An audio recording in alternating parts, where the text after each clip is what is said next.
The Modern Jeeper Show, the show about Jeeps, Jeeping, and Jeepers.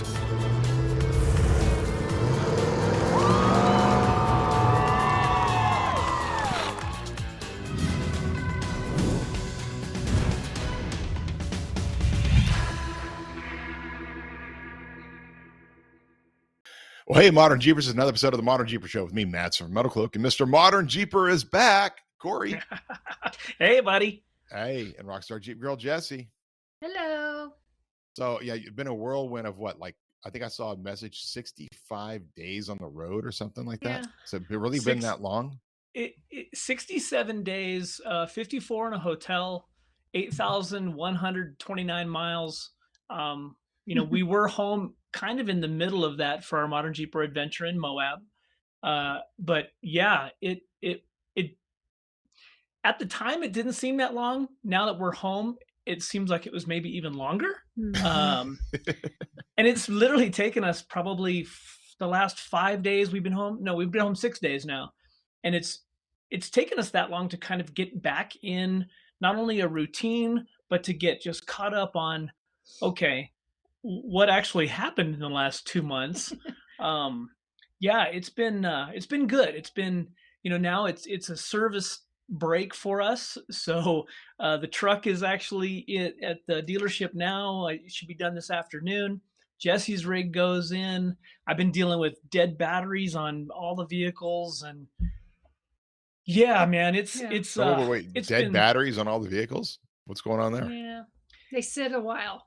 Yeah, the LJ, typically when we're gone, it'll have a dead battery when I get back, just because it sits for a month and there's some little parasitic, draw of whatever.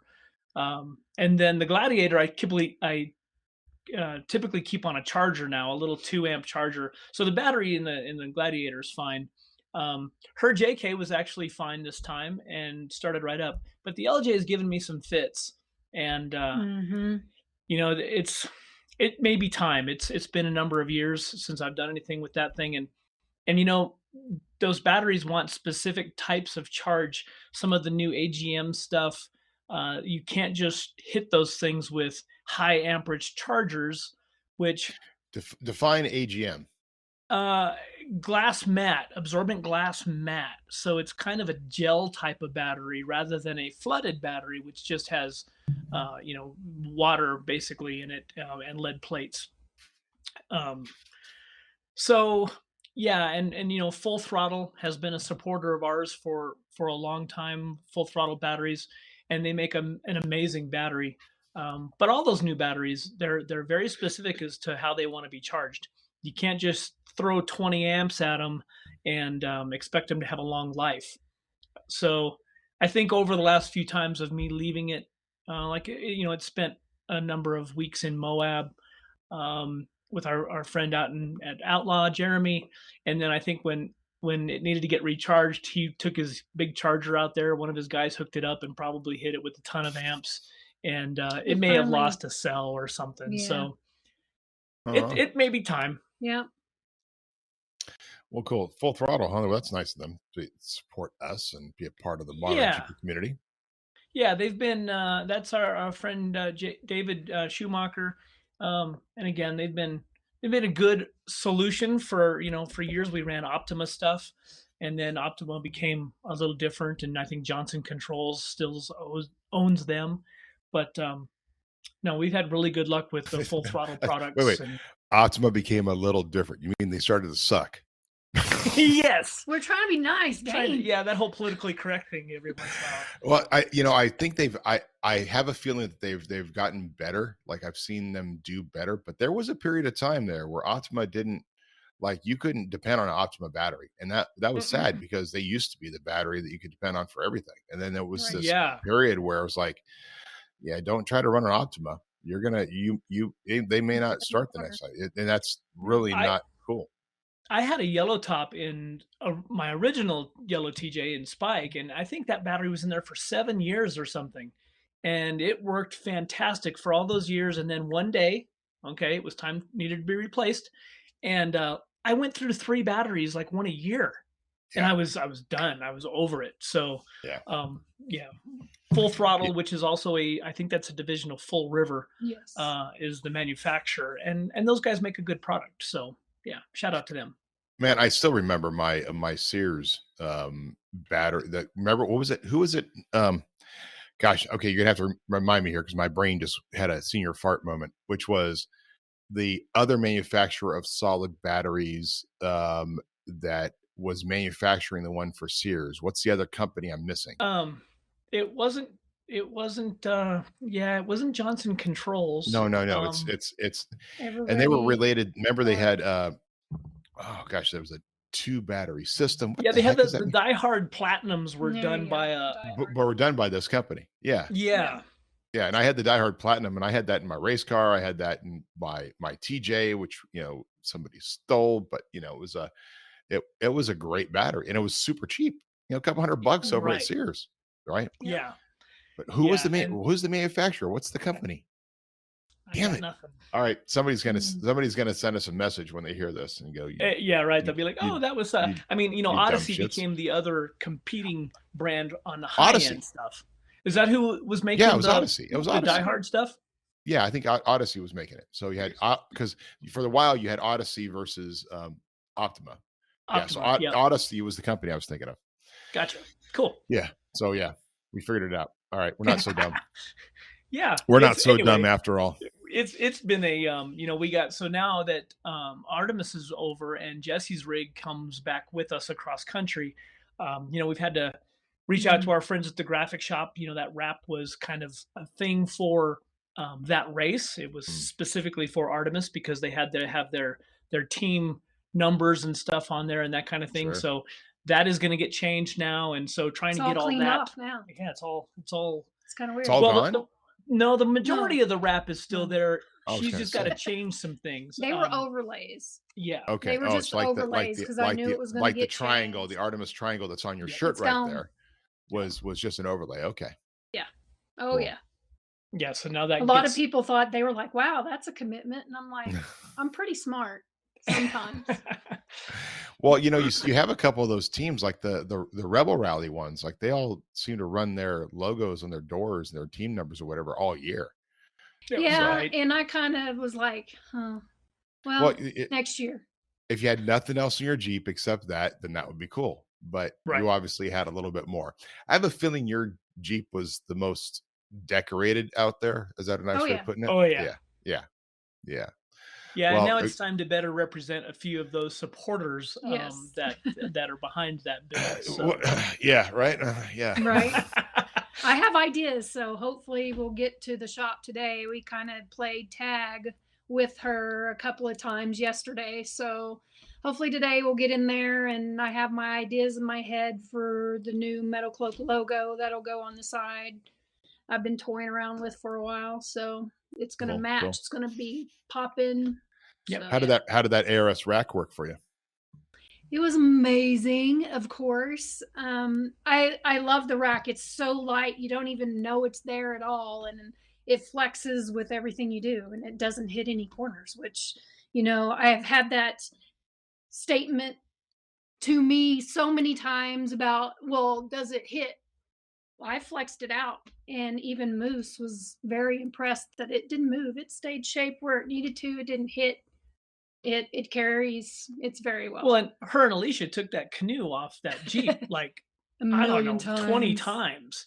And it was funny to watch other teams kind of struggle with, they were using pool noodles to keep it from touching They didn't have a and rack. There was no real good system. And these guys were able, and it was a pretty heavy Canoe is what they ended up with. So to slide that thing on and over the whole Jeep and tie it Made on there and go. so much easier. Yeah. So much easier. Cool. Well, Alicia is our guest today, and we'll get her on here in a little bit, but so we can talk all about Artemis, and it's gonna be great to go. So, all right, so you're back now. How long are you here before you hit the road again? We have 1 week. 1 week. One more week. 1 week. I Yeah. I have some stuff I need to get taken care of on my face. That happens tomorrow up in Grand You get Junction. the July 4th weekend to enjoy. So what is Maybe. July 4th like out there in Montrose, Colorado? Like, do they do anything?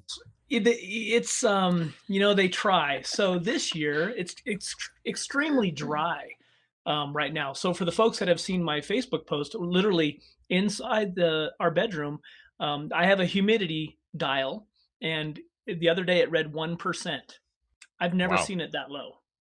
So wait. We're We had pretty the dried out. biggest winter of all time where just Yep. tons of snow has dropped down, which means that the water table has got to be nice and full down there. So much better. So But much it's better. super dry. Yes. So all of a sudden the heat dial gets turned on, the sun comes out, and in this last week and a half, it's extremely hot. We're in the high 80s, low 90s with literally no humidity, and the wind's blowing. So all of that snowpack is melting extremely fast. There's a lot of people up in Ouray. It's kind of a thing in this area. A lot of people will head towards Ouray for fireworks over 4th of July. In the last few years, it's been too dry. So because of wildfire threats and things like that, they haven't done a real big fireworks thing. Yeah, it's kind of different here. We don't have fireworks are mostly illegal except for the small stuff like sparklers and things that spin on the ground and fountains and things like that. Oh, So, wow. But yeah. you can make some things out of those things, I was telling him. It's illegal. What are you talking about?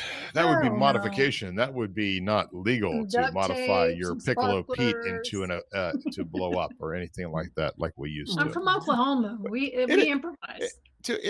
Hey, listen, the ones they sell in California, it's kind of hard to do anything with them. Like, Yeah. first off, they last like 3 seconds. Yep. The sparkler is 2.5 feet tall. I mean, the thing, Yep. and it lasts, but that's all paper. It's got this little thing that big inside of it that lasts like 30 seconds. Yeah. Right. Zip. You're done. Now I did see, now I've learned something new because I did see this year or last year, one of our neighbors across the way pulls out his short ladder and he puts all the sparklers on the ladder because it shoots up higher and it falls down farther. It makes it more extravagant, makes it more enjoyable because it's like Makes going sense. up. It's like, yeah, I mean, it does it all on this ladder and it's kind of cool that way. So I've meant to steal that idea. Although I think we're doing our first block party at our neighborhood. Like somebody put it out there. So we're going to do a block party, which will be cool. And it'll be awesome because we get to mark up our new blacktop. So our whole neighborhood, for those who don't know, in Sacramento County specifically, and probably up and down the state, Sacramento County, many years ago, there was a lawsuit from ADA, like some of these guys suing the county because all the corners were not ADA compliant, right? Like if you're in a wheelchair, it's hard to go up and down or whatever. So for the last couple of decades, every street corner in Sacramento County is getting redone to be ADA. So all the sidewalks redone to be ADA compliant. Our neighborhood got hit with this 2 months ago. I think they started, maybe 3 months ago, they started coming through and surveying, which the one side of it is every sidewalk in the neighborhood that has been tore up by trees and stuff, every section of that was getting redone. So they're fixing sidewalks, putting in all these new corners, all these new, and they put the yellow pads down that have like they're all dotted and stuff. Yeah. Dots. For blind, which is cool. I mean, there's probably not a single blind person in our neighborhood, but it's cool that they're doing this all the way around and that's fine. So that was happening, which is one end of it. The other end of it is they actually then go through, once they're done with all of that, they are grinding and repaving the streets.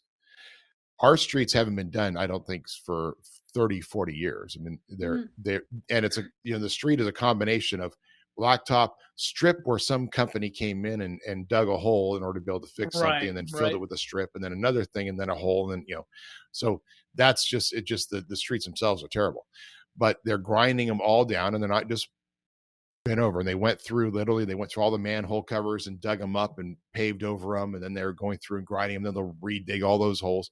So our entire neighborhood is getting redone with new blacktop.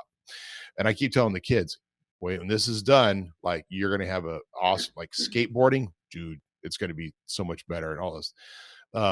So it's kind of cool, but we're getting all that redone and we get to go out on the 4th and we get to mark it up. Mark it up. There you Mark go. it up Yeah. with spinners and smoke bombs and snakes. I mean, we're going to have fun.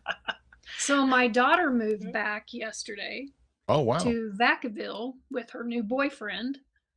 Vacaville. Wow. Yeah. Wow. So she'll be kind of close to you guys. Gosh. Yeah. Out in that neck of the woods.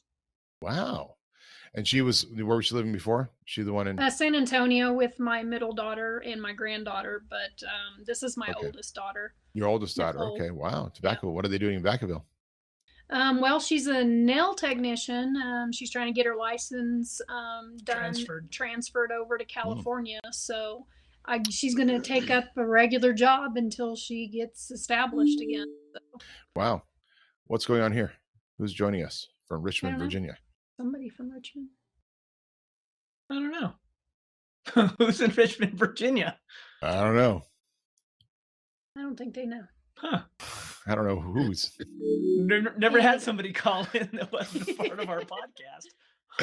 Wow. I just removed them, but we'll see what happens there. Richmond, Virginia. Yeah. Somebody just randomly joining. Cool. Well, that's cool. So it'd be fun to have her out here. Another reason for you to just come out and visit more often. That's right. That's what I told him. Yep, that's right. Because you do enough traveling. Yeah. It seems like everything is under construction right now. Even the Montrose area, the corridor from Uray to Montrose is all dug up, and new lines and widening roads. And, the traffic, again, it's everywhere we've been in the last 2 months. The traffic is kind of crazy. And I mean, I get it. It's summertime. People are on the move, on the go.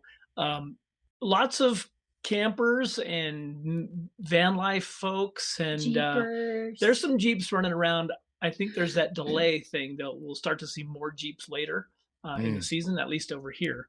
But sure. Because not everything's open yet. Yeah, there's still a lot of snow on the passes. So. Everybody keeps asking, when are we going to be open? Well, the Rubicon Trail is passable now. I mean, there's still snow everywhere, but you can get through it, and it's amazing that it's not as flooded as we thought it would be. Like it's not as deeply flooded, and maybe it's interesting. Maybe it's an interesting sign, like the fact that you guys had all that snow, but you're still dry. It's just that the water table was so empty that it's just like it's not maintaining itself on top because it just had every place else to go. You know what I mean? Right. So, all right. Well, the real reason we're doing this episode is to talk about the Artemis Rally. And part of the Artemis Rally, of course, was Jessy and Alicia. So we're going to introduce our guest now. Alicia, I know you're in the middle of doing some work now. You can stop and actually hang out with us and stop working. Maybe Rickie will let you stop for a little bit. Welcome to the show. Just for a little bit. Thank you for having me. So Alicia is, you can see, hanging out there at Jeeper's Den, the world headquarters of Jeeper's Den down in Florida, which is one of MetalCloak's oldest reselling shops. And even despite Rickie, calling me all the time and needing something or wanting something special or just calling somebody else because he can't get a hold of me, which is par for the course. We love you guys down there, but you guys had this amazing adventure that has almost 2 years in the planning. Was it about 2 years ago when you decided to do this? It was about a year and a half. August, we were approached. I was approached by John Eller. He was Who's John working Eller? for BFG. He was working for BFG at the time. I think in a roundabout way, he still kind of does a little bit, but he started the Overlander project. And he does the 24 hours of URI and some other Overlander challenges. So he decided we sat down around the campfire and he's like, I have this idea of doing this rally. It's all women. It's not typically like the Rebelle, but I want it to be special for the women. And I was like, okay, well, let me know when you're ready to get this out. And I said, I would love to be. And I talked to Alicia about it because we were on the list to do the Rebelle. And we both knew that we weren't quite ready for that yet because that's pretty extreme. So we decided to put Rebelle on the back burner for right now and get our feet wet into the Artemis Rally. So wow. Yeah. So obviously you used your rig that everybody has seen. If you haven't seen it, you got to go to Jesse's Instagram page or Facebook page and just see the amazing wrap that was on there. And how did it break down? What was the team? What was your role, Alicia? What was your role, Jessy? My role was driving very fast. And she kept me in line. She did most of the work, and she was amazing. We got together. We live thousands of miles away. And of course, we travel all the time. So when we were in Florida, we got a little bit of time in, but we still didn't sit down and do a lot because we're both busy. And she did a lot of the plotting, the waypoints, and kept me on track and calmed me and tried to calm me. Tried to calm you. She's like, oh my God. I'm a little much when I'm driving. Sure. Alicia, can you adjust your camera a little bit towards it? I'm seeing more of the hats than I'm seeing of you. There we go. There, that's better. Wow. So, and for you, Alicia, I mean, this was kind of, I saw some of the stuff, but you guys just describe it. What was it like? What was the challenge? There was a lot of challenges. I mean, there were some things that they told us that we were definitely going to be doing. And there was a lot of, we had axe throwing that we had to do. We had some archery. We had some shooting, some skeet shooting, and then some 9mm and AR. We also got to winch a car over. That was pretty cool to be able to utilize the product that we sell and that we put on people's vehicles. I always like to see when people actually put the product on and we actually have to utilize it, because it's one of those things that you really get to see what they can do and how it works on the rig, and what you have to do to make it work. So that was some of the challenges that we had. And then plotting, that was my first time ever doing waypoints. It was very difficult because I didn't understand how to do it. I didn't know what to use as far as like what kind of tools you could use as that aspect of it. So I do know that I needed to freshen up on that. Funny thing is, we use Google, and as many times as we were out of service, it actually worked very well when you put it all together. And I see some of these other people using, I think, like Onyx and Gaia, and we were literally using Google Maps. Wow. We had literally 3 screens in front of us, and we plotted our camp so we know how far we are away at all times as we were plotting. She learned quick. She picked it up quick. We had some sessions with Corey because I use Gaia a lot, but I'm usually the driver, so I don't know all the ins and outs. So Corey sat down a few times with her and helped her along the way. The support that I couldn't give her to teach her that quick because it was on the fly pretty much. And the first day we did a lot of backtracking, but in a lot of fastness and trying to drive around everybody else. It was kind of a cluster at first because they took us down this one giant dirt road that was super long, and we had all kinds of tasks on top of taking that stupid canoe off a million times. I think we had that down pretty much, how we were it would take us a couple minutes to get it strapped down on and off. So there were like challenges. You had to take the canoe down even though you weren't using it, or was it like you would take? Yeah, so we had social media challenges. So our plotting course had instructions on what we were supposed to do at each one of the checkpoints. It was either texting a phone number or picture, but we had to wear our helmets. There were certain aspects of each picture, so to speak, or challenges we had to put on social media by the end of the day, which by the first day, I think Jeff was like, the signal was so bad and we're going so fast and trying to get this down. I don't think they anticipated how difficult the social media aspect and getting our stuff texted in with no signal was going to be challenging. So they kind of let us have a leeway. I'm sure they'll figure it out by next year how we're going to get all this done. If you didn't have your points in by a certain time, you just didn't get those points. And if you didn't wear your vest, you didn't wear your helmet, you didn't do certain things, you wouldn't get those points. So you had to follow the directions. So each night at the bottom of the page would tell us when we had to be back to camp. you've got certain amount of points to get back to camp, or if you didn't make it on time, you got deducted. So it was pretty, I mean, it was just go. Yeah, well, I will interject here, and I gotta say, for Alicia and Jessy too, and even the guys who put this on, I think everybody learned so much. And Alicia is definitely, even though we've spent some time over the years all together, somebody that can take instructions and then just, yep, I got it. Like you can show her something once, and the both of them just took off, and they just figured it out, and it's pretty fun to watch. I mean, for Rickie and I, we kind of went as a support team, and we really didn't have it wasn't really structured for that. I mean, we were there in case something were to break down catastrophically, if we had to fix the Jeep or something like that. But literally, they would go off and do their things, and then we'd maybe see them that night at camp, and it was interesting, and I think everybody did to have the amount of work put into something for a first year event and have it be as successful as it was. I think that they did great. And I think that even the guys who put the event together did a good job. So it was a lot though. I mean, it was 4 days of every day they were scrambling. So there were like multiple activities every day. So by the end of the day, you guys were just tired, right? Just tired. Just done. So did they provide meals for you, or did you have to do your own cooking? What was that like? Was your breakfast, lunch, and dinner provided by them, or were you guys fully in charge of that? I don't know what lunch is. Yes.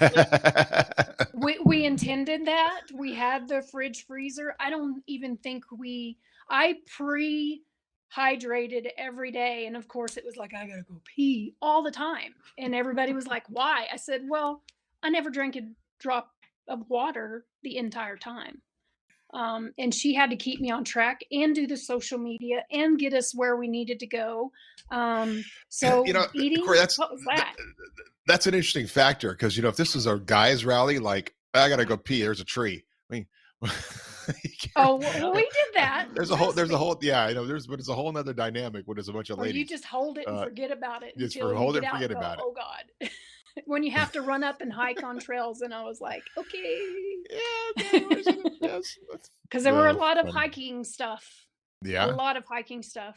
And so you had to hike, like you might have to like park the Jeep, hike to a challenge type stuff. Like mile away, a quarter of a mile. I mean, we had to go up what are those called? The fire towers.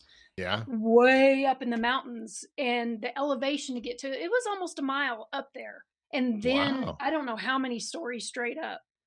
Like it was difficult. So I think I lost about 10 pounds when I was there. But yeah, breakfast, they provided breakfast in the morning. They made some camp coffee for people that wanted it. And at night when we came back, they had a nice dining arrangement set up for us, with candles and actual silverware and actual plates. Candles. Candelabras everywhere. We like that bougie stuff. Hey, Alicia, how was that food each night? So it was pretty good. I mean, the breakfast was actually not very bad. It was something new that they had, like the peanut butter and granola and the fruits. So that kind of helped out a lot, getting some of that protein and energy off the go. Like Jessy said, we have no idea what lunch is because there's absolutely no time to even stop for lunch. So I told them next year if they could make a waypoint, specifically like a McDonald's, a Wendy's. Take some selfies or something on it. I don't know. I'll take big arches, I mean, whatever. And then the dinner was very nice. We had some, there was chicken and some vegetables, and a lot of the settings were in really nice areas too, where we had like some rivers, some creeks. So they were in some pretty nice areas visually. And it was kind of nice to have all the girls like lined up with our tents, camping together, and then sitting at a table having some dinner together, or mingling with each other. So the dinners and the breakfasts were not bad at all. The lunches, I don't know. We had the stuff. Yeah. You had the stuff? Like you did. We had the stuff in my cooler, but I had to stop to get it, to make a sandwich or anything. I mean, we jumped in the gas station. I probably grabbed some cow tails and said, let's ride. Yeah. Nice. Yeah. Nice. So let's go over day one. Like what were the you starting on day one. I mean, you guys were a little nervous going into it, I'm sure, right? And how did they? Was there a starting order? I mean, how did they figure out who was going to get going? Did they randomly choose who started, or is it like how was the with all these different points and things and timing? How did that all work? Well, basically, we showed up at a designated spot for check-in and tech inspection. It was by one of the restaurants that was hosting us for breakfast that morning. We were there first. We were the first team to sign up. So Alicia picked the 300. So basically we were the first team. We kind of went first because I don't know, wasn't thinking. Yeah. But I was ready to go. I was ready to get it over with because the nerves are all there and you have all these legitimate badass ladies to compete against. So I think we just wanted to get out front. And of course, for media, we wanted to be out front as well.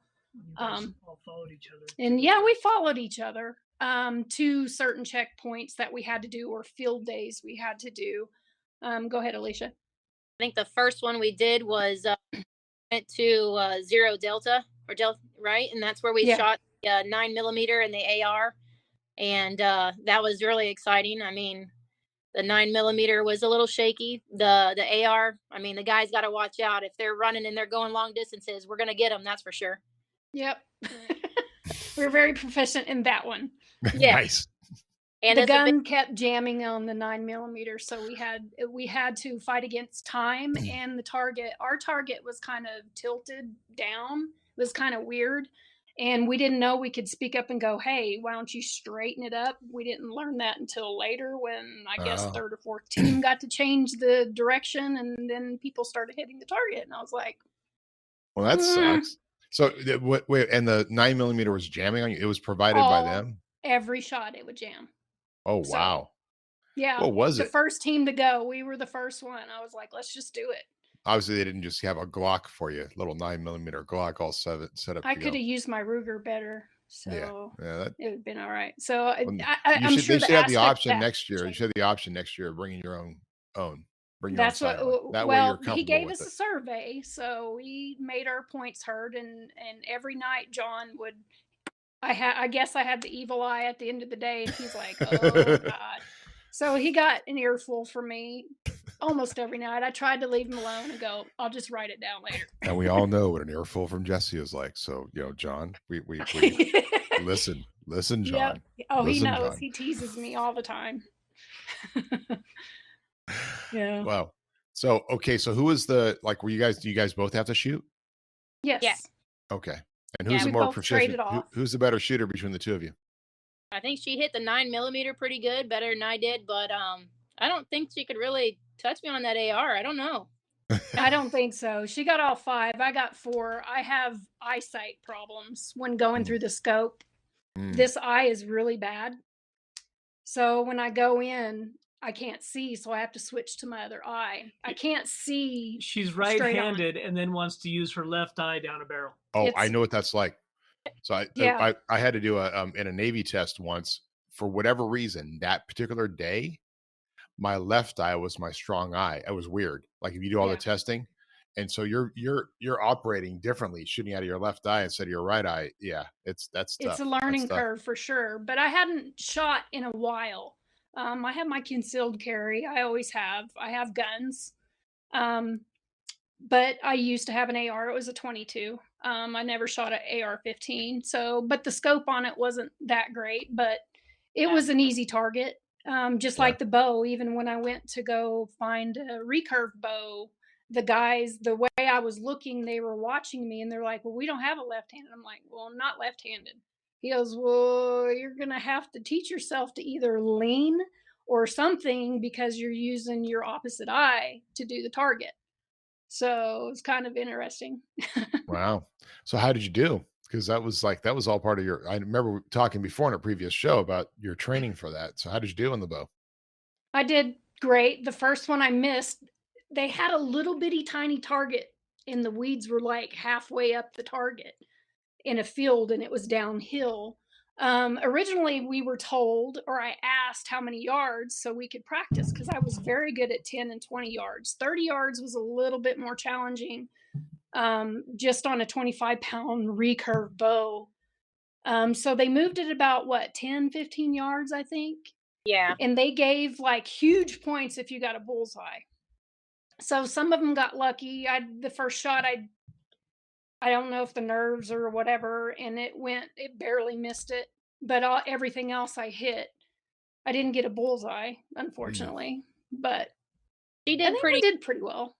Yeah, she did pretty good. It was just it's a lot when you have to think about it, because regardless of how much we tried to practice, and when we were practicing the few times we were able to get together around that Jeep Beach time, and Mhm. you know, we did really good at what we practiced and how we had it set up. And then you get out there Mhm. and got another team behind your shoulder watching you the whole time. So that's a Yeah. little.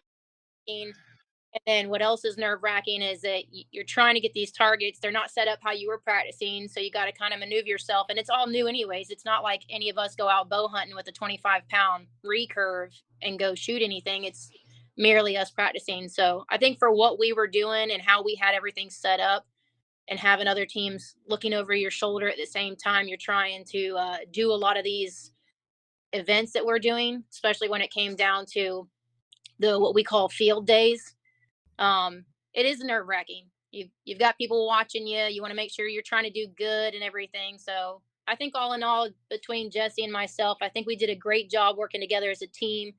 We communicated very good, and I think that we know what we need to practice on. We know where we're a little short on, or what we could have done better. But in a lot of the areas, we did good when we did practice. It just what was presented or what we were going up against wasn't necessarily how we were practicing it. Mm. And we Got didn't have it. a lot of information. Right. We had very little information, and I would ask specific questions to John. And of course, he couldn't give all the information. That would give us more an advantage. But Right. we wanted to know what we were up against, because we had no idea, none That's whatsoever. part of it. That's part of Yeah, it. that's Yeah. by design, right? I mean, that's Right. part of the game, knowing what. Oh, And yeah. next year it's going to be completely different. You would assume. And Mhm. this, I'm assuming that he's going to do next year. Yes, Yeah. we're already committed to next year. The price is going up, he said. I'm sure it's pretty expensive. I think he underestimated how much it was really going to cost. Mm. So we get 40% off since, we got second place. So that'll be great.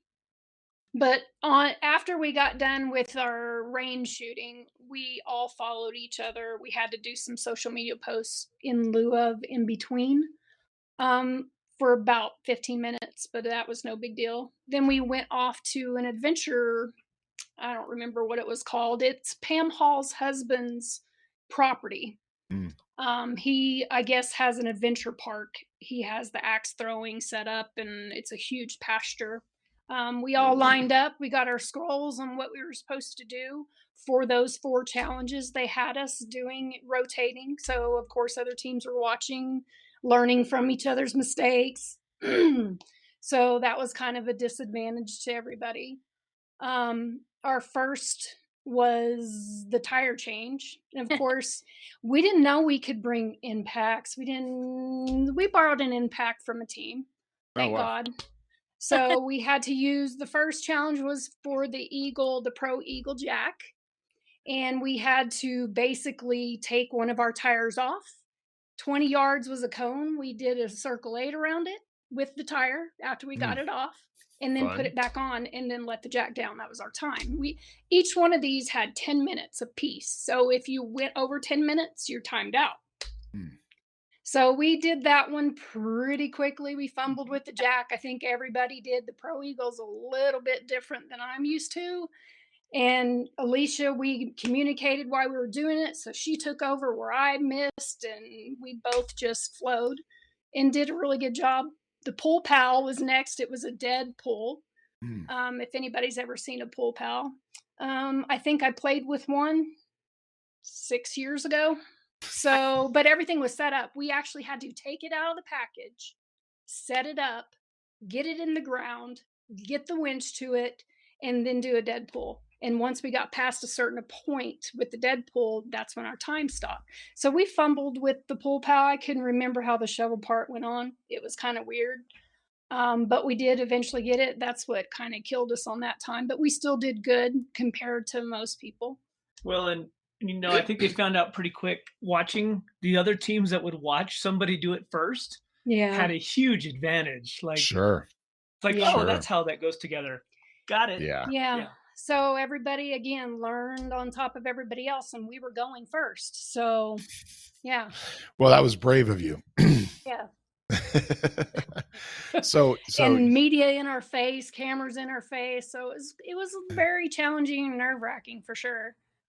So the axe throw, how did that go? Axe throwing. So we kind of got John to tell us what we're using, but that changed. And when we got there, it changed again. So really, we didn't get a good advantage on, even if you went in practices. I know that there were several girls on social media that were practicing, and still the conditions of the wood, our little axe had a handle of about 4 inches, and I'm used to the big long ones. Sure. The board and the length that it was throwing was behind a ravine, so girls were throwing it over the boards, and it was pandemonium. But I think one of the groups, if you got into one of the circles, it was a massive amount of points. So, but we did well. We got some points on it. Nice. It's a little different. And then we ended up going to the next one, which was the Warn Winch. We pulled over I think it was a Volvo station wagon. It was on a tarp. You had to use all your recovery gear to figure out how to flip it over, and that was your time. We were second on that one. We had the fastest time going in, and then the last person watched us and got us 10 seconds. Oh, so again, and we did very well. It was nerve-wracking, but we did very well. Nice. Then the next stop was going down to a lake in the canoe. Ooh. That was, the video that comes out, I just had to laugh at myself. I was pretty upset with the whole thing. We hurried up, got the canoe. We were on the boat dock, waiting for everybody else to get their canoe in. We're just like ready to go. And I'm sitting in the front. Alicia's more powerful in the back. She can steer on the fly. Me, I have to think about it too long. So I let her in the back to steer. And so from the starting line, we had everybody. We were sandwiched in. So picture MetalCloak Stampede type of start. Yeah. So you've got 8 teams on a boat ramp in their canoes, which the boat ramp's only wide enough for about 4 teams. 4. So there's 8 teams there, and it is a shotgun start. Everybody, it's just a melee of paddles swinging and elbows swinging and people pushing. And yeah, she pushed the canoe in, and my seat, I guess had been sun-worn, just broke off. And I fell backwards. So people got sandwiched in front of us, and I'm with my paddle trying to get up. It felt like it took forever for me to get up because Alicia was we were heave-hoing, and it was hard. And one of the girls got right inside in front of us, and I had to push her out of our way. It was craziness. It was awesome to watch because literally there was one team that actually just went out and went in a circle for the entire time. They couldn't figure out how to go straight. So yeah, it was interesting. That's awesome. So of course, when I get back to land, I immediately just throw my paddles down. I had to walk off. Plus, I was dying of thirst. So I had to go get a drink of water, and everybody's like, "Oh crap, she's mad," and I'm like, "Well, I'm upset because my dang canoe broke." I want to hear Alicia's perspective. There you go. Go ahead. Yes, most definitely. My perspective was I couldn't do nothing but laugh the whole time I'm trying to paddle. I couldn't even paddle because I'm too busy laughing at Jessy. Because as soon as I pushed off, her legs went whoop, right over. I didn't have a clue. She wasn't paddling. All I could do was just paddle and paddle and paddle. And I'm too busy laughing at her because she's just so mad about the fact that she fell. and I think it's hilarious. It's like those friends, they're like laugh first, then pick them up. So that's what I did, and Yeah. we kept going the rest of the way. And yeah, she got a little bit mad there towards the end. We still did good, but she got a little bit mad again. But it's all in good fun. I mean, things are gonna happen, things are gonna break. I was on my knees the whole time in front trying to paddle. Yeah. Well, that's how canoes used to be. You didn't have seats. Right. They were on your knees, right? Yeah. There's always they heard about it. You just got to figure out how to work with it, Yeah. That's awesome. So what place did you come in that race? I think What, we fourth because one of the teams ran right before we did. He told us we had to get on the boat ramp with both teammates' feet on the ground. But some hopped out before the boat ramp and they counted it. So yeah, you could actually have not been in the canoe. You could have actually, he's like, I don't care if you want to swim outside of the canoe around this whole island they had to go around. You just had to have both feet back on the other boat ramp. So you could hop out in if you were 5 feet of water, you could hop out of the canoe and swim up and get on the boat ramp. But as people started coming in, again, there's 8 canoes and everybody starts getting into the boat ramp at almost the same time-ish. And you have people sideways and running into each other. And yeah, it was a melee for real. Awesome. Oh, that's funny. That's funny. Well, it sounds like, it still sounds like this whole thing was just a blast. Yeah. Frustrations and the competition aside, the whole thing sounds amazing. Oh, it's definitely got some really good pictures. I'm sure Jesse's probably seen that one of her in the canoe. If not, it's out there. I want to see it. Oh, I yeah. want to see it. Let's see if we can find it. We'll provide a link in the show notes. Yeah. It was fun. And then, of course, after we were done, I had to catch my breath and we had to put the stupid canoe back on the Jeep before we got our waypoints. We were the first to do that because we wanted to hurry up and start. We got on top of the hill because, again, there's no signal. It's hard to put waypoints in when you have no signal, no service whatsoever. So we found a little bit of signal, tried to plug in what we could and just hammer down. I think the front end, I banged up Funshine a little bit. My steering stabilizer, the road was rough. There were rocks, there were potholes. Everybody's going 100 miles an hour in different directions. We did some hikes.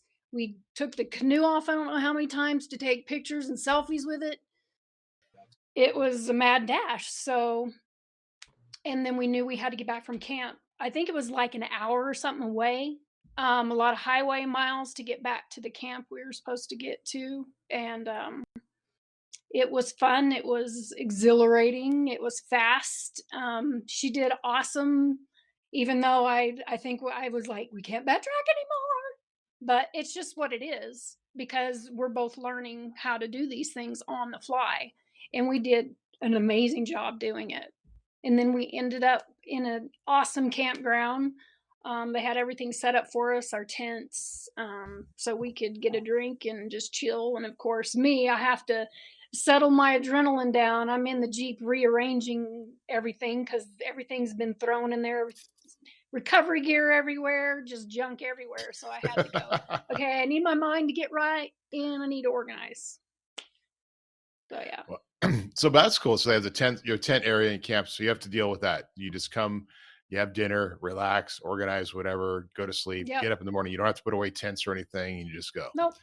That's which cool. is good. So tell me, you just put your first 3 days of the event basically is on the website now. Yes. So Corey, for you and you and Rickie, you guys are just following in one of the rigs the whole time, or how?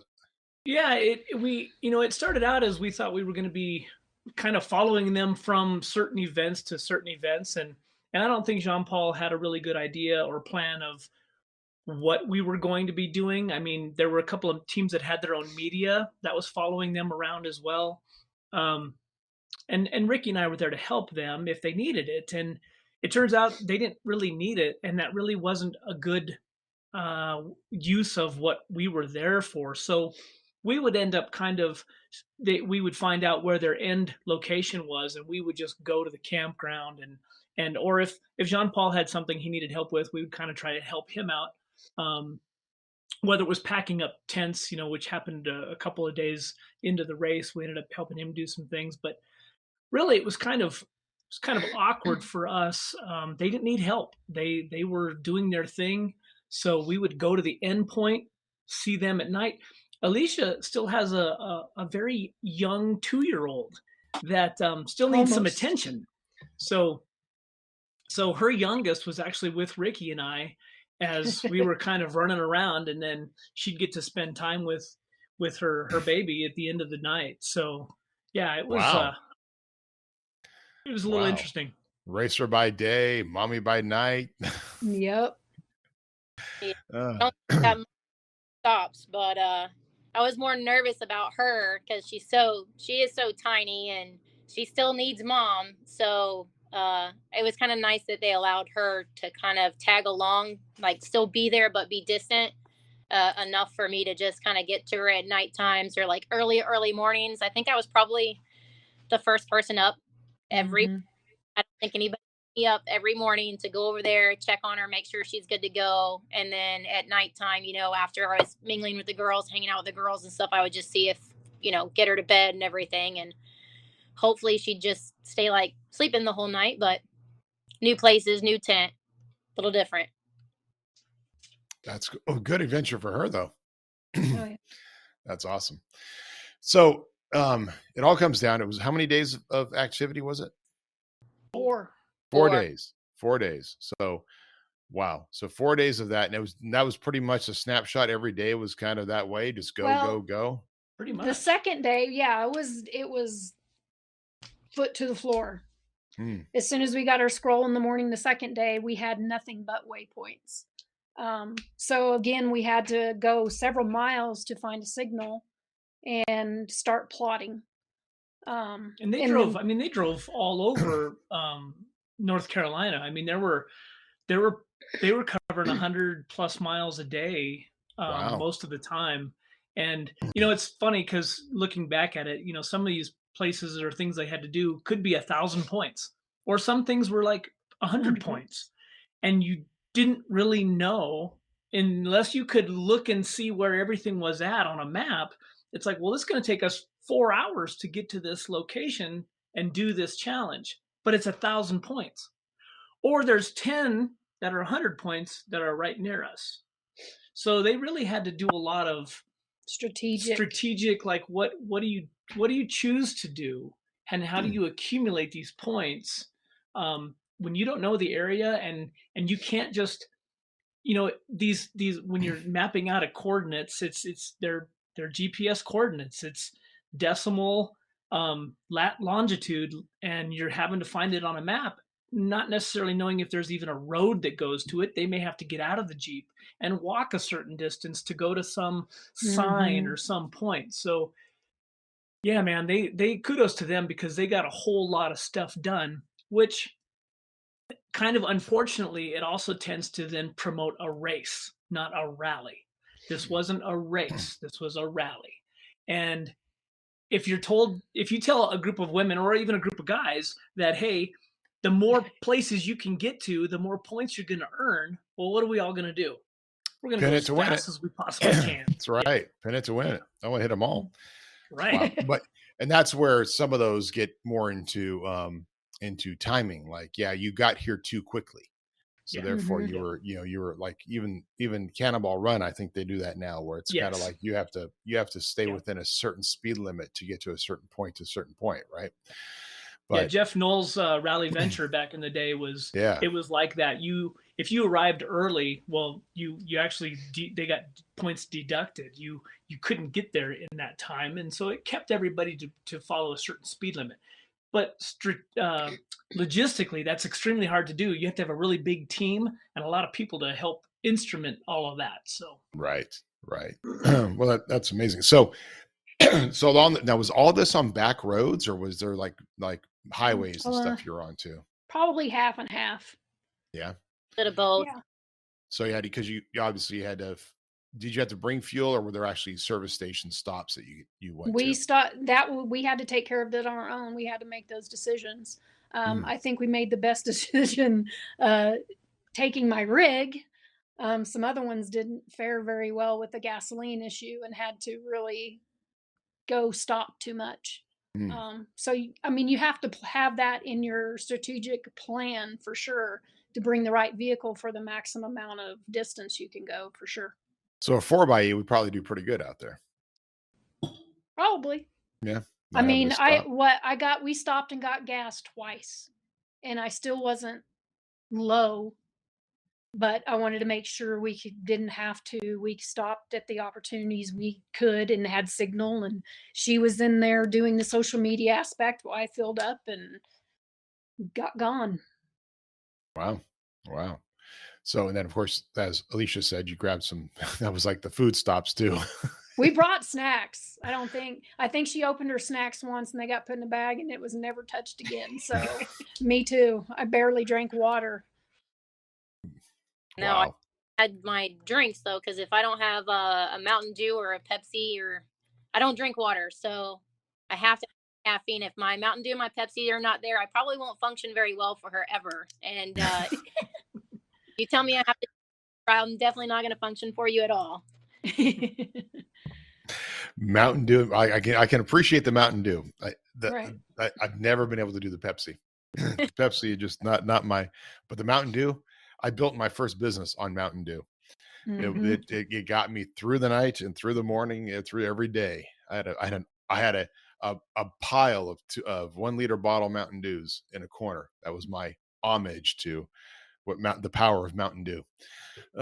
So I can understand it. At a point where if I would drink it, like if I didn't feel good, I would drink a Mountain Dew and you could feel it like going through my veins. Mhm. It was just like, do the Yeah, kids on Mountain Dew, so Yeah. they're Now that is another story. My kids, I know, like I barely give them sugar. Like that Jack would become a terror. I think he would destroy the house if he got a Mountain Dew. Mhm. So okay, so you get through these, you do this rally, you guys end up in second place. Who got first place?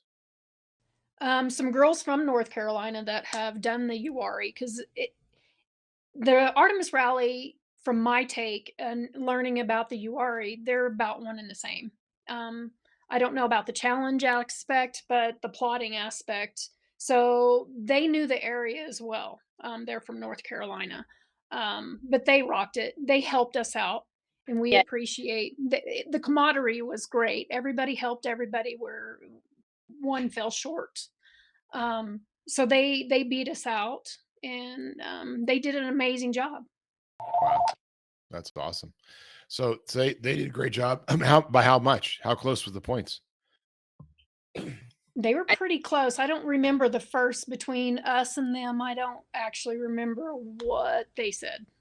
yeah. I think between the first and the second, it was probably I think it was like a little over 1,000 points, but that was one of those things that I'd like to kick myself in the butt for, because there was a boo boo that we did. I mean, we've done more than one, but this one probably cost us About more. 900 points. Yeah, this one cost us 900 points, and I think we were about 1,200, I believe, was the total. So if we didn't make that mistake that we made that one day, it would have been a real tight race, and we would have gave ourselves a gap on that one. But So okay, you can't just leave it like that. Like what happened? well, remember how we were saying that on the bottom they tell you that there's like a time that you have to be back, or you get deducted a certain amount of points. We Unfortunately, we assumed, since we were told that the only short day was going to be Sunday, and in my brain I was thinking, okay, cool. Thursday was 7 o'clock at the camp. Friday was 7 o'clock at the camp. Well, Saturday they kind of ran like a little small wrench in there and made it 5 o'clock. And I had folded the pieces of paper, just assuming that we had to be there at 7. And granted, we got to a certain spot and some people were hollering at us and saying you don't have that much time left. And in our brains, we were still going, okay, we got a couple more hours to go, but we needed to be there at 5, not 7. So we were literally 25 minutes late that day, and that cost us 900 points. Oh my gosh. Yeah. Yeah, Oh that my gosh. was a big kick in the butt. But again, it's a learning curve. I always tell my guys here to read the whole 8.5 by 11 piece of paper, and unfortunately, we missed that one. Yep. Yeah, well, I remember one teacher once did this. I think it was 6th grade. It was a great 6th grade lesson. It was an entire test. Okay, guys, we're doing a quiz, and multiple teachers do this kind of thing. We're doing this quiz. All right, sit down, everybody. Make sure you read the entire quiz first, and then going.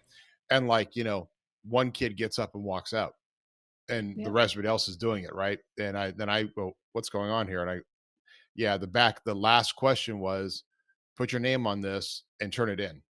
Like, you didn't have to do anything if you actually read the instructions.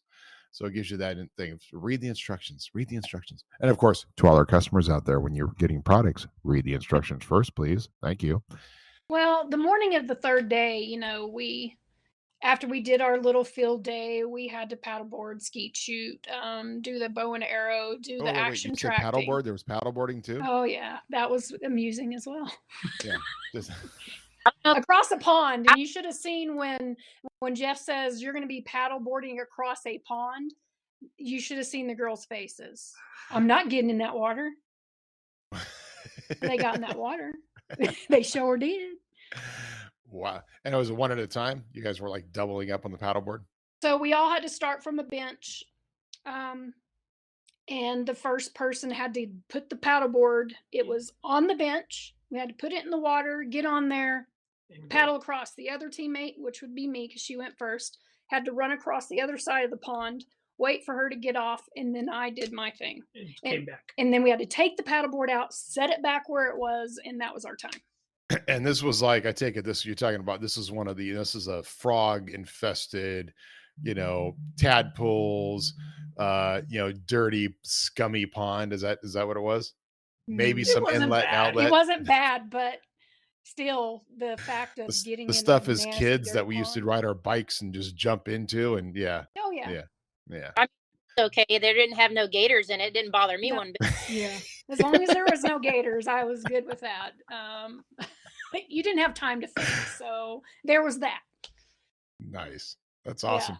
Yeah. But our plan was that after there was no signal whatsoever in the little campground we were at.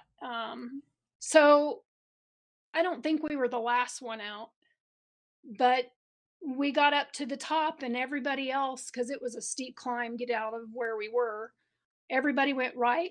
We were the only ones that went left. So my heart kept telling me, we need to go this way. I just know it. I don't know what it was. It was telling me to go that way. Everybody went the opposite way. And of course, we couldn't plot anything at the time. So we were chasing a signal. We knew that back towards town, like 5 miles, there was a signal. We had no clue what was going on right of us.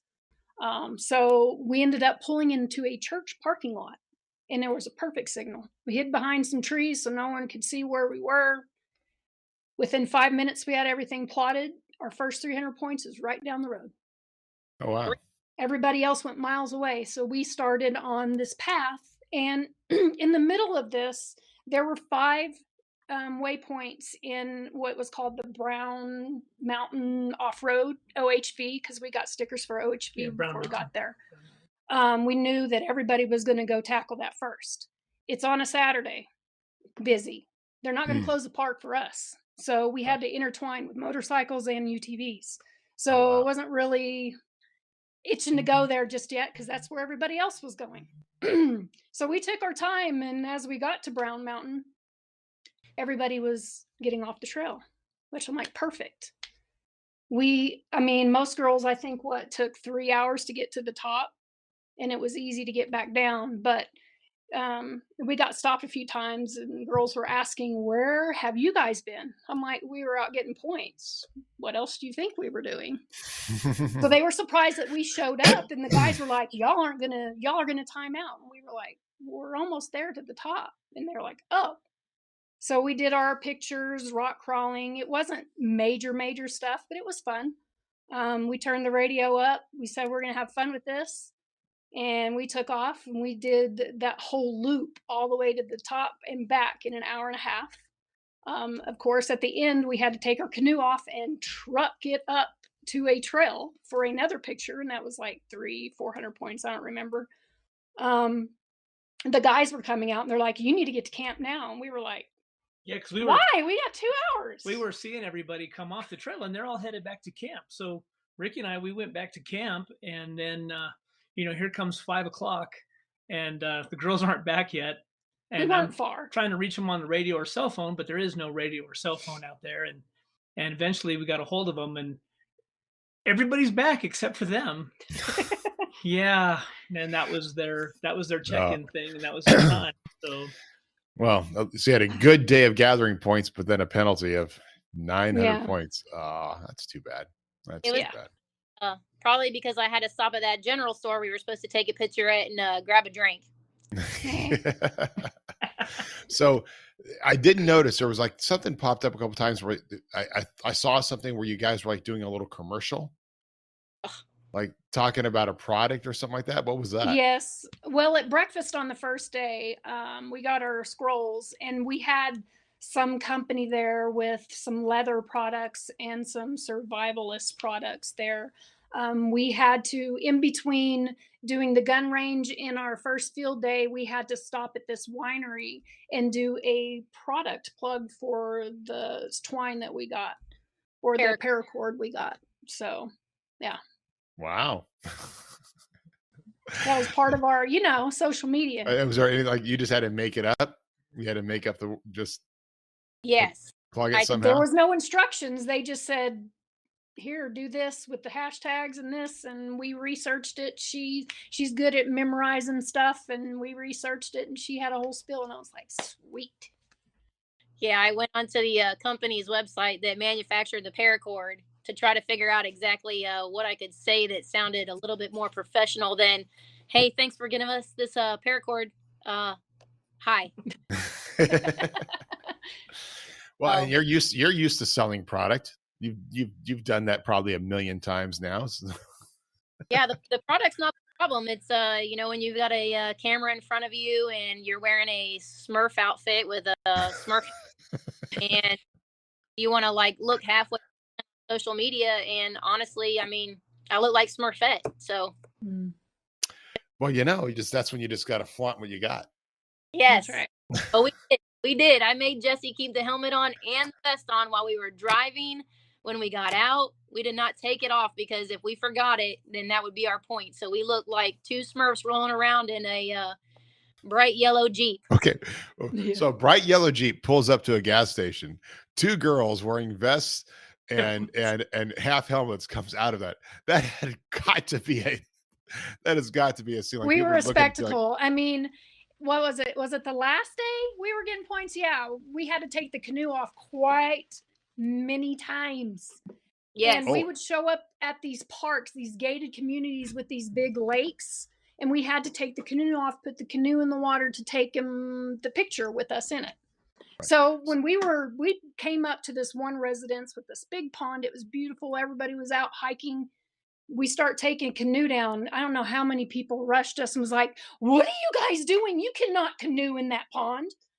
And I mean, we were stopped so many times. People were freaking out. Yeah, it was That's funny. awesome. Especially a helmet sign, like, oh, you're professionals. You're professional canoers. Yes. So Corey just had that helmet there. I did notice that it had a GoPro mount on it. Yeah. Oh yeah. So were you guys running GoPros or what? When the media team would have us wear them, it was very cumbersome because, as you know, I had that rack right above my head, getting in and out of there and everywhere. It was just, so yeah, we had GoPros on a few times. Wow. Yeah, I got at least probably maybe an hour and a half of video that we didn't even know that we were going to have because I had the GoPro on my helmet and I hit her rack and it turned the GoPro on. So Jessy and I are just driving down the street, our conversations, the things. Then when we realized it was on, we were like, we're sorry. Didn't nothing you said can be used against you, can it? Nah, we kept it pretty good. Yes, I was trying to figure out what my hat top of my head was so hot, and I was like, "Is this thing on?" And I had to right, like, "Oh my god, yes!" Yeah. Yeah. That's awesome. Well, it sounds like you guys had a lot of fun, It was a blast. and you're all in for next year. Oh yeah. Yeah. We're already committed to next year. How many teams were there? There were 8 this year. And is there a limit? Like, is he, is it, He is there a told limit us he how wanted many to he'll do cap next it year? off at 20 because the challenge is some of these campgrounds we pulled into was super tight. I don't know how they're going to get even 10 rigs in there. So I don't know. That'd be interesting. Go ahead, Lisa. I think 10 would probably be where I would probably cap it off if he's gonna have camping like that for sure. Because I think in some of the areas too, when we were doing some of the field days, we had 8 teams, but they only had at the field days 4 different events they were doing. So we had to be teamed up with another team, and then them watching us and us watching them. It can be a good thing and it can be a bad thing. But if you add too many more people into this, it's not going to be something that is going to be good, because then you'll have more than one team watching you do something, and they'll gain from that. And sometimes I it'll think be that was, yeah. He would need to spread it out into 2 locations. Or when you got done, you would have to go back to an enclosed tent until it was your turn. I think Yeah. everybody had that concern. It wasn't just us. There were many teams that complained about the same thing. So just to be fair, I mean, Yeah. really. Well, and it could also be, and there's some of those, like, you remember watch The Great Race, right? So you had these, that was always cool. You different teams trying to figure out different ways of doing stuff, but doing it where it's more spread out, or there's a randomization that occurs every day or everything as to who goes first, as opposed to, especially when they're not timed. If it's everybody's getting to the shooting, right, or everybody's getting to the bow, whatever, then that at a certain point there's a randomization or something that occurs to make that happen. It'd also be interesting to see if this thing gets big enough, if he does regional qualifying events, right? Do some regional qualifying events, so you have your 10 finalists to do the Artemis Rally, right? But you have some regional qualifying events across the country that get you into that. I mean, you could see that would be really cool, because I think the idea, and it could be totally tied in to some of the the girls stuff that you guys do already,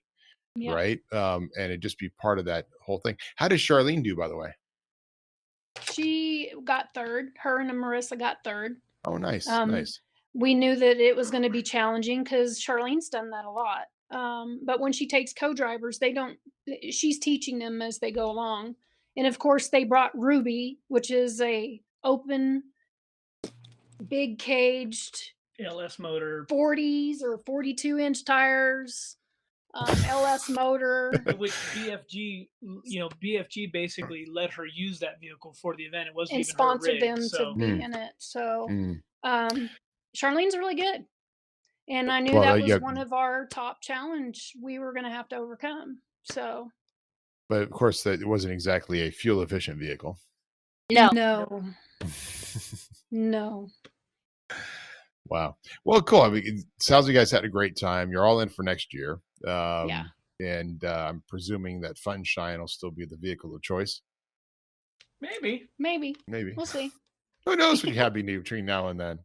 When they first started talking about this, when they were going to compete in the Rebel, Rickie had talked about possibly having a 4xe and competing in it. And, who knows? I mean, a year from now, things could be a lot different.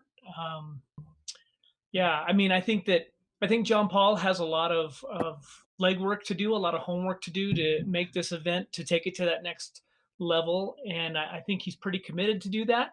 And the girls are now looking, you get a bunch of teams that have some experience doing some things, then they also expect it to be taken to that next level. To have a first year event, and Mattson, like, we've been to a lot of things that are first year and they fail, they never show back up. Sometimes you get a hold of something and it works. And I think this is one of those things that's going to work, but it's going to take he's going to really need to put some effort into the next stage of this. Yeah. Well, that's the beauty of it, right? And that's part of the reasons why, Yeah. Well, you remember you mentioned the Rally Venture, right? And Rally Yep. Venture, I mean, the amount of effort he put into creating that, right? And what it does, the Rebel Rally, that one's done really well, but the amount of money they charge, and what is it for Rebel Rally? What's like 20 grand or something to? 16 is what is The about base. the base, what it'll take for two people to compete in the Rebel. Yeah. So you have the Rebel Rally. And that makes sense for what they're doing. And it's amazing. When it first came out, I was kind of like, anyway, whatever, but it's really grown. I mean, it's been it's been 10 years or something. Something. I mean, it's At getting least up there. eight or 8 so. years. Yeah. It's been, I mean, going really well. And now you got this one. I can see Artemis Rally, growing and being a great thing. That's awesome. And especially because of all the skills you're having to do. And, and it's, you guys do it as good as any. And that's awesome. So proud of you, proud of your team, proud of what you did. Jeepers Den and MetalCloak was well represented. Yeah. Right. I'm sure Rickie was proud of you too. Yep. He's over there working. I'm like, yeah. He's like, yeah, whatever. So that's awesome. Well, great job, girls. Second place, next year, first place. Yep. And now you know what's into it, and what a great team. I mean, just the two of you, because just talking about it over the last, like I said, year and a half, it's just been awesome that it's all come together. She was amazing. I couldn't ask for a better partner ever. She Well, did fantastic. And the fact that the friggin' road trip coordination worked out for you guys too. I mean, come that's on. a whole other story. Like just trying to figure out, like, okay, we're going to leave this here. We're going to fly out there. We're going to do this thing over here. And we're going to fly back. And the fact that and all the that worked plane out. rides almost getting canceled. And yeah, that's in my story, by the way, if you want to read how that went down. Yes. Is it part 1 that's up on modernjeeper.com? Yeah. Part 1 is up there today. Nice. Everybody check out modernjeeper.com. Check out the actual story of what was going on and some of the pictures. Oh, wait, is the photo? I guess you probably didn't post the photo of you We posted the trailer video on it. I just want to see scenes. There's some scenes from the canoeing in the video. Yes. In the trailer video. Yeah. Freeze frame them. So just when it gets to that point and you want to see, just freeze frame it so that you can see. I can see my legs in the air. That's all I see. I'm like, that's awesome. I'm entertaining. Yeah. It was the distance from us. I think we were the only team that, besides maybe Charlene and Marissa, that we don't hang out. We're from opposite sides of the United States. And I think we were probably, for us being that far apart and not being able to hang out with each other constantly and practicing constantly, we did a fantastic job. I mean, riding with Jessy in her vehicle, especially through traffic, it's fantastic. I had to calm her down. Now you know why I let him drive, so I don't stress him out. Yes, I see. But she did great, and I think we had a good time. I mean, it was fun, and we learned a lot about each other, about what we could do, and about what we can do better. So I mean, it was awesome. I had fun, and it doesn't matter the things that we missed, the things we messed up on, the things that happened, all the curveballs that got thrown to us. It was still super exciting. And it was definitely something that was enjoyable, especially for me. I don't get to do a lot of these kind of things.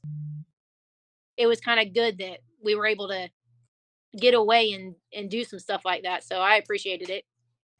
Yeah, it was good. That's awesome. It was a good time. We learned a lot, and we have stuff to take away and things that we didn't know that we could do. We're definitely going to do next year.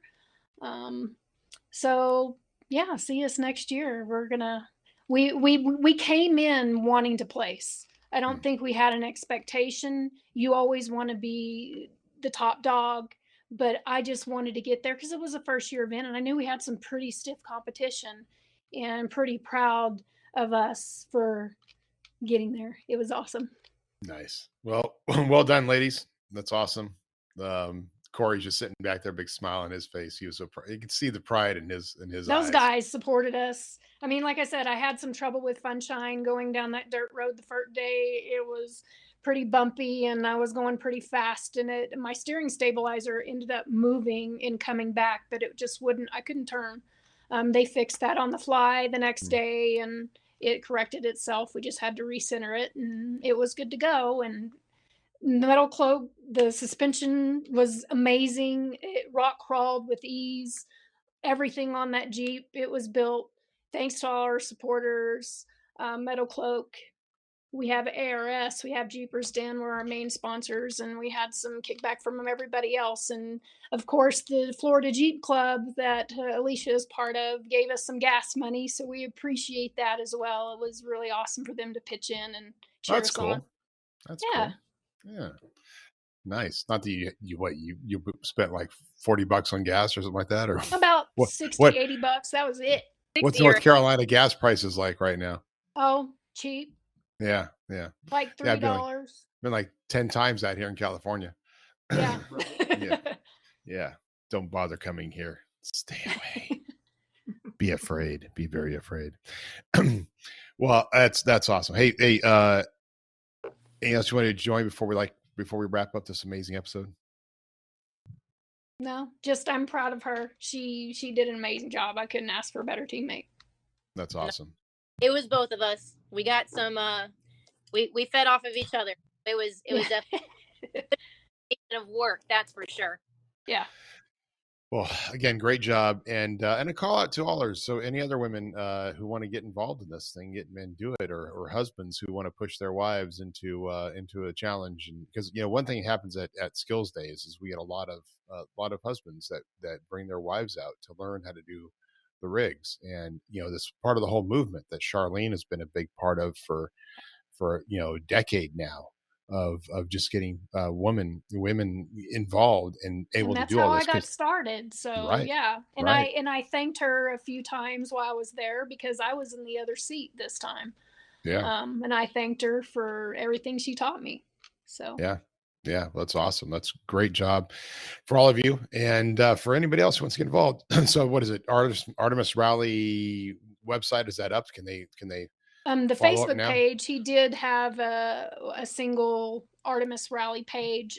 The Overlander Project is John Paul's website and what he is under. Okay. So you can check it out there and learn it. Otherwise, we will definitely have more news about this Artemis Rally as it comes together and as we decide to do it next year and get involved next year. And then Corey and I are going to wear wigs and we're going to go bosom buddies on this and do our own little team because, according to the federal laws, right, we should be able to compete. Yeah. We can identify as women.